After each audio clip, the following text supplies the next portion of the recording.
புதுசாக ஒரு விஷயம் கிளம்பிகிட்ருக்கு. அதுவும் பரபரப்பாக.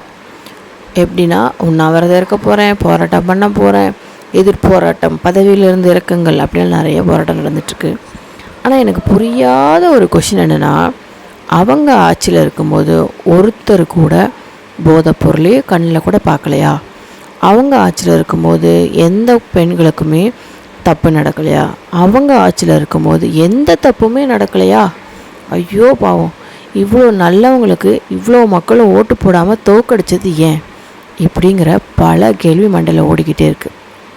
அவர் நிஜமாவே பண்ணாரா பண்ணலையா அந்த கொஷினுக்கோ ஆராய்ச்சிக்கோ நான் வரல. நீங்கள் இருக்கும்போது பண்ணீங்களா பண்ணலையா அதுதான் என் கொஸ்டின். நீங்கள் பண்ணாத அட்டகாசமா இல்லை அட்டூழியமா? நாட்டு மக்கள் எல்லாருக்குமே தெரியும். இன்றைக்கி என்னமோ நாட்டையே நான் தான் காப்பாற்ற போகிறேன், நான் தான் இவ்வளோ நாள் தூக்கி நிப்பாட்டினேன்னு இவ்வளோ போராட்டம் ஆர்ப்பாட்டம். நிஜமாக சொல்கிறேங்க, இவங்க இப்போ பண்ணுறதெல்லாம் பார்த்தா இவங்களுக்கு திருப்பி ஆதரவு கிடைக்கும்னு இவங்க நம்புகிற மாதிரி தெரில. திருப்பி வரவே கூடாது, அதுக்கு என்னெல்லாம் பண்ணணும் அப்படின்னு யோசித்து பண்ணுற மாதிரி இருக்குது. ஏற்கனவே இவங்களுக்கு இவங்க மேலே நம்பிக்கை இல்லாமல் தான் மக்கள் இவங்களுக்கு ஓட்டு போடாமல் தோக்கடிச்சாங்க. ஆனால் இதுக்கு மேலேயும் நிறைய விஷயம் ஒன்று ஒன்றா பண்ணி பண்ணி பண்ணி அவங்க பேரில் இருக்க கொஞ்சம் நெஞ்ச மரியாதையும் கெடுத்துட்ருக்காங்களோன்னு தோணுது. ஆனால் இன்னொரு விஷயத்தையும் நீங்களும் ஒத்துக்கணும், நானும் ஒத்துக்கணும். என்னென்னு தெரியுமா? விஜய் அண்ணாவை முழுக்க முழுக்க வளர்த்து விடுற கட்சினா அது திமுக தான். இதை ஓப்பனாகவே சொல்கிறதுல எந்த பிரச்சனையும் இல்லைன்னு நினைக்கிறேன். ஏன்னா அவங்க அமைதியாக இருந்தால் கூட ஆனால் என்ன செய்கிறதுன்னு தெரியாமல் முழிச்சிட்ருக்க சூழ்நிலை மாறலாம். ஆனால் இவங்க ஒன்று ஒன்றா பண்ண தான் அவர் ஒன்றுமே பண்ணலைன்னா கூட மக்கள் மத்தியில் நல்ல பேரோடு சுற்றிட்டுருக்காரு. தயவு செஞ்சு நீங்கள் எதிர்கட்சியாக இருக்கிறதுல பிரச்சனை இல்லை, ஆனால் அவரை எதிர்க்கிற கட்சியாக மாதிரி உங்களை நீங்களே அழிச்சிக்காதீங்க. அவர் ரொம்ப கெத்தாக தெளிவாக உங்களுக்கு நான் பதில் கூட சொல்கிறதுக்கு எனக்கு நேரம் இல்லைன்னு அவர் வேலையை பார்த்துட்ருக்காரு. நீங்களும் உங்கள் வேலையை மட்டும் பார்த்தீங்கன்னா கூட நிஜமாகவே சூப்பராக இருக்கும். நான் எதிர்கட்சியில் இருக்கும்போது தான் நியாயம் தர்மம் எல்லாம் பேசுவேன் நடத்துவேன்னு ஒன்று பண்ணுறீங்கள்ல, அது உங்களையே அழிச்சிக்கிட்டு இருக்கு.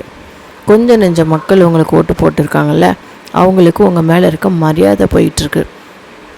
இவங்க செய்யாத தப்பா அப்படிங்கிற கொஷின் மார்க் வேறு எல்லார் மனசுலையும் ஏற்பட்டுருக்கு. தயவு செஞ்சு அவர் எப்படி அமைதியாக இருக்கிறாரோ அந்த மாதிரி கொஞ்ச நாளாவது அமைதியாக இருக்க முயற்சி பண்ணுங்கள். அது மட்டும்தான் உங்களுக்கு உங்கள் ஆட்சியை தொடர்றதுக்கு உதவும். இதில் வேறு ஒரு வதந்தியை கிளப்பிட்டுருக்காங்க. எப்போ வேண்டுமானாலும் தேர்தல் வரலாம், எப்போ வேணாலும் நம்ம ஆட்சியில் உட்கார போகிறோம்.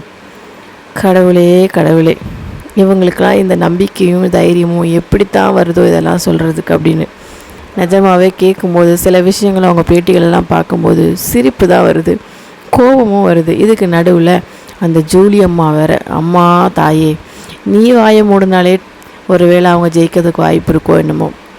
எனக்கு தெரிஞ்சு திமுக தோற்றதுக்கு முழுக்க காரணம் ஜூலி மட்டும்தான். இது கூட புரியாமல் ஜூலியவே திருப்பி பேச விட்டு அவங்களே குழி தோண்டி, அதுவும் ஆழமாக குழி தோண்டி புதைச்சிட்ருக்காங்க. இதை எத்தனை பேர் ஒத்துக்கிறீங்க? இதுக்கு நான் எந்த கட்சிக்கும் நான் ஆதரவாக பேசலை.